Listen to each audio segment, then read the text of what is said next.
Hello everyone, welcome to this new video in the series. In this video we're going to be addressing difficulty settings. Now before we get started with this video, I actually want to demonstrate something else first. So in the last video I forgot to do something pretty important, which was enabling the bullets to actually hit the enemies. So when I was testing it, it was all working fine because obviously I set it all up before and I forgot to put that back. So simply put, the damage system we set up works completely fine. However, the enemy has a collider, which is the closest one. There we go. Has a collider that basically blocks all of that. So yes, this was all working, was all working fine, but unfortunately, the collider is actually in the way and blocks everything. So what we need to do is make sure that that doesn't happen. So luckily a lot of this already set up, so by default the character with the collider is set to the layer character, meaning that we basically just need to ignore that exact layer. The PuppetMaster colliders are actually all set up to ragdoll, so it's a different layer, won't have any impact, which is perfect. So what we need to do is we need to find our weapons, ammo, there we go. Cool. All of our ammo, so for two-handed and one-handed, needs to basically have this. So when you go to layer mask, you turn off character, meaning it will ignore this layer. So by default it's set to everything. All you do is simply click on character and it will ignore that layer, and that's it. And you need to do that on all of them. So there we go. Two-handed, same thing.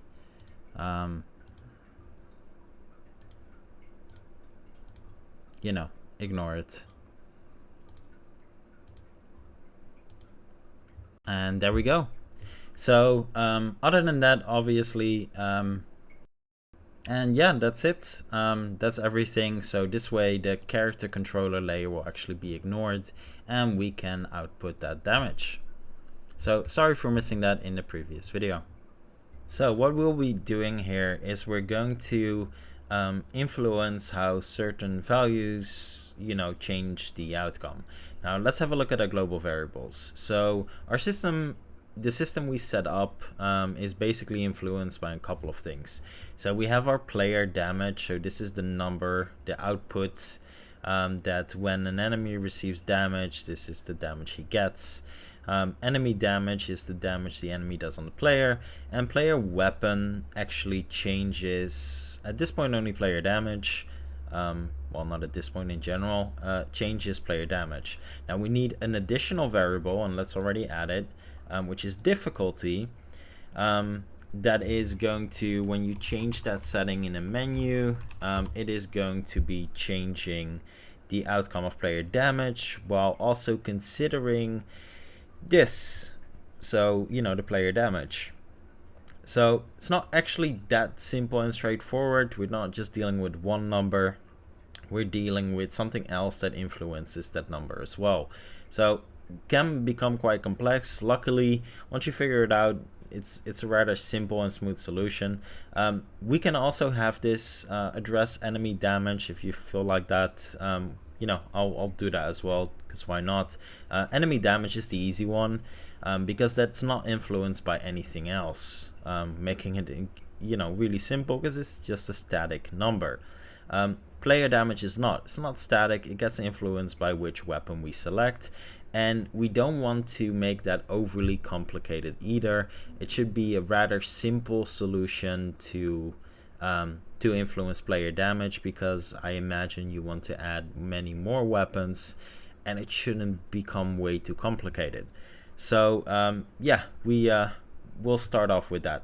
At the end, we'll also set up how to change difficulty in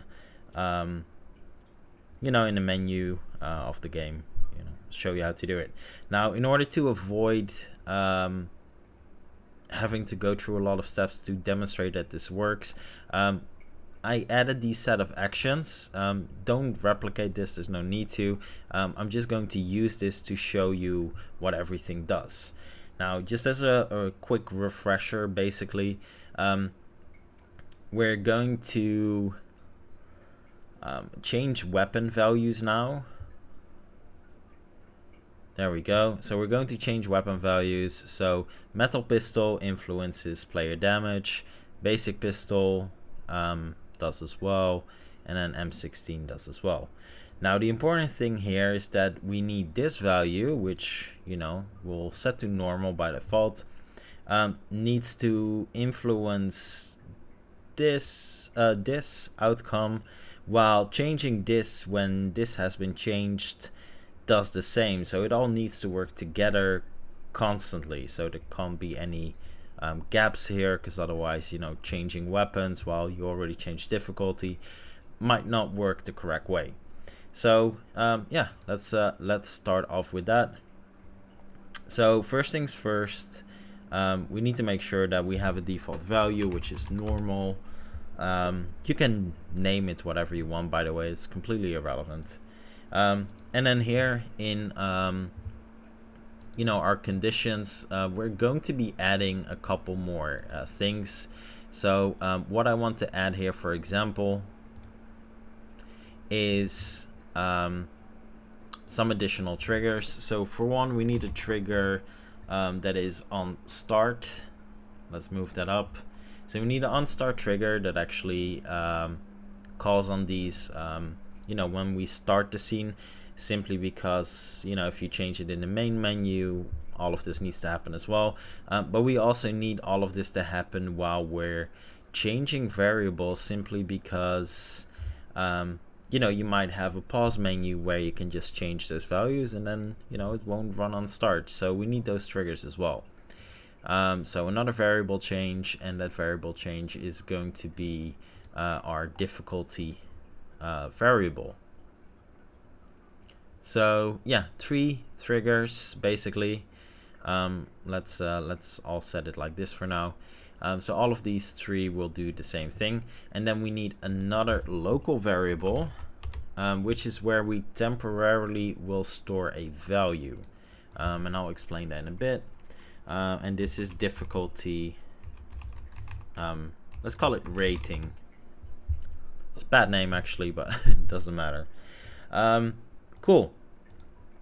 So we have our change damage here, which we're definitely going to change, but we need to work on the difficulty part as well. So the easiest way to do it is to actually start with our difficulty rating. So let's create some new conditions. There we go. Let's call this difficulty. I took the liberty to change this to change damage, because by default it was just a normal condition, just so it's easier to keep them apart. I am going to put this as a primary, and this is actually going to be the condition in place for all of them, meaning that when we change a weapon type, it's actually going to call the difficulty conditions first. And that will make sense. So let's draw that string. So string difficulty, and let's just do it in order. So easy, normal, and you can add more difficulty levels. It literally doesn't change anything. The logic is exactly the same. I'm just going to do easy, normal, hard. If you want to add more, just add more. It doesn't change the thing. Cool. Then we're going to do a number, and we're going to refer to a local variable, which is on our player damage difficulty rating, and we're going to assign to this. So if it's easy, I want the player to do more damage, +2, for example. Then if it's normal, I want this to be 0. We already decided on values.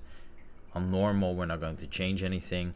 So this will make it easier. This will make it the same, and this will make it harder. So for harder, we're going to do -2.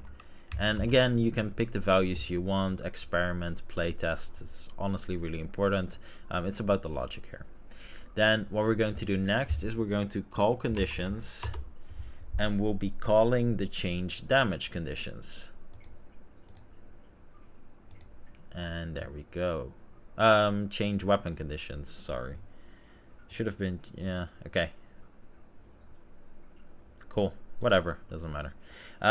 So yeah, so first off, doesn't matter what is going to change. So if it's the weapon we're carrying or the difficulty or on start, we're always calling difficulty first. So we first want to double check, okay, well, what's the difficulty again?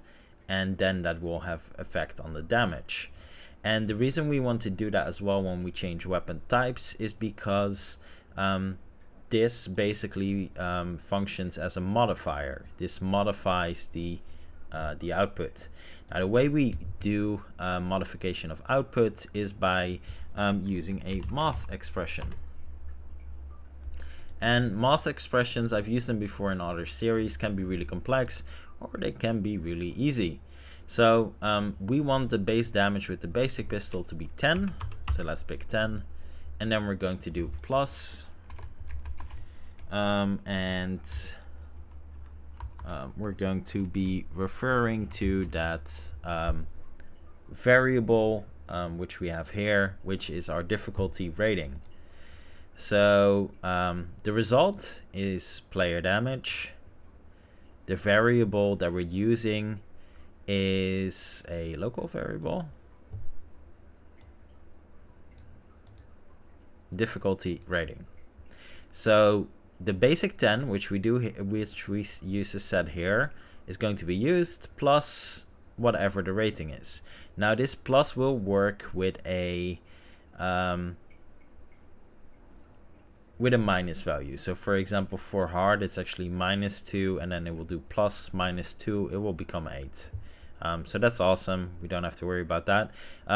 However, this functions as a replacement. That's the important thing here. So this is going away. No more static value. We're getting rid of this, and we're going to be using this. Here, exactly the same, but our base value, we decided almost 15. And here our base value is 12. And then let's get rid of the static expressions. And yeah, we're done. So obviously we need to try this out, and then we'll have a look at enemy damage as well. So we have our difficulty rating here. Let's call on those global variables, and let's have a look if everything changes the way it should. Now obviously we didn't set up a menu yet, so I'm just going to demonstrate it with those shortcut actions I made just as a demonstration. And then we'll proceed, obviously, after setting up enemy damage as well. We'll proceed with setting up our menu. There we go. So let's have a look. So first off, let's change difficulty. Player damage is going up. That's great. It's going back to the default. If I press this again, nothing's changing. That's also actually really important. That if the player presses on the same value a couple of times, nothing actually happens. And this makes it lower. So player damage gets changed. Now we want to make sure that changing weapon still works. As you can see, that still works, which is great. Now I'm going to change to metal. Then I'm going to change difficulty to easy, and we'll see this value goes up. Still working. Then I'm going back to normal, going back to basic. Then I'm going to select easy, and then I'm going to change to metal pistol. And as you can see, the outcome is always the same, and this actually is fully functional. So yeah, pretty awesome. So the next thing we need to do is we need to change how this affects the enemy damage. to do the same for enemy damage is pretty easy, as this is a static number. So what we're going to do here with difficulty, we have this set of actions. We can simply duplicate this once, change it to global variable, enemy damage. So on easy we can do, I don't know, 2.5. Shouldn't make it too easy either. Then we can do the default 3 here, and we can do 4 here, or 3.5 or 4, whatever you want, doesn't really matter. Awesome. So now changing the difficulty will also increase enemy damage, which is awesome. Now, how do we incorporate this into a menu? And that's actually pretty easy.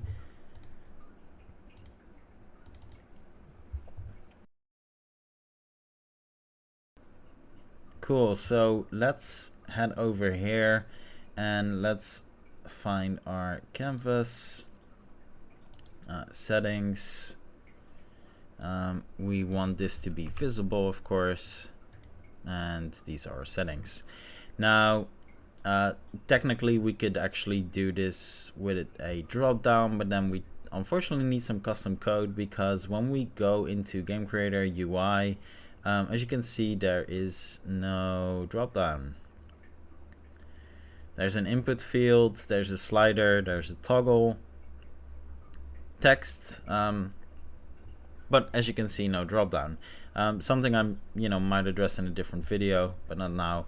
So I'm simply going to do it with buttons, because why not. There we go. Let's make this 40.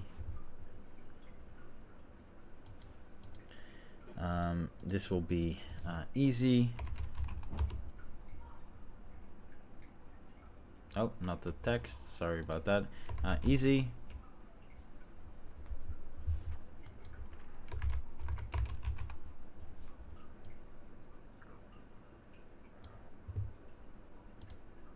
There we go. Let's have a look. Yeah, it's not pretty. It's not pretty, is it? Yeah, it's fine. It doesn't have to be pretty.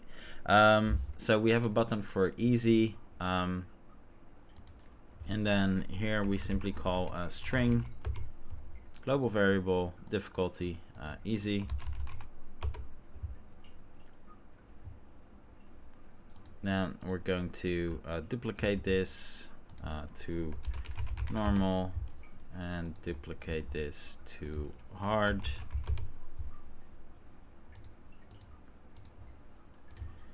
Normal and hard.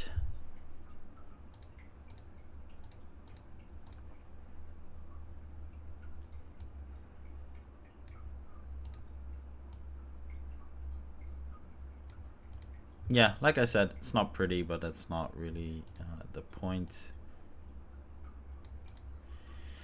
Cool. There we go. Let's drag these all under here, and duplicate this one.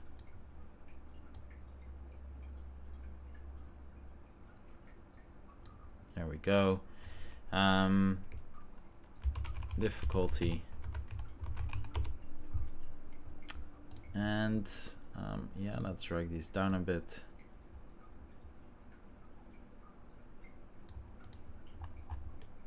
Cool. Now, and all this really needs to do is change these values. I don't think I have the correct scene loaded up, so it doesn't really matter. Let's just have a look if it changes the values. If it does, then great. There we go. Let's keep this to the side so we can keep track of the values, just to make sure it works. So we have hard. So, okay, let's do hard so we can actually see that these values change once we load the scene. Return, play.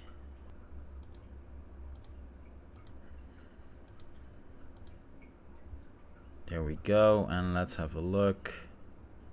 And perfect. Player damage lowers, enemy damage goes higher.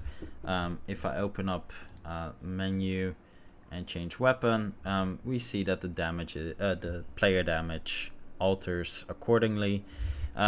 If you want to add the same here, you can obviously add the same start menu or whatever that does the same thing. And yeah, basically good news. So awesome, all completely functional. So yeah, that's it for this video. Bit of a shorter one, but I wanted to show how to do this. Thanks for watching, and I'll see you in the next one.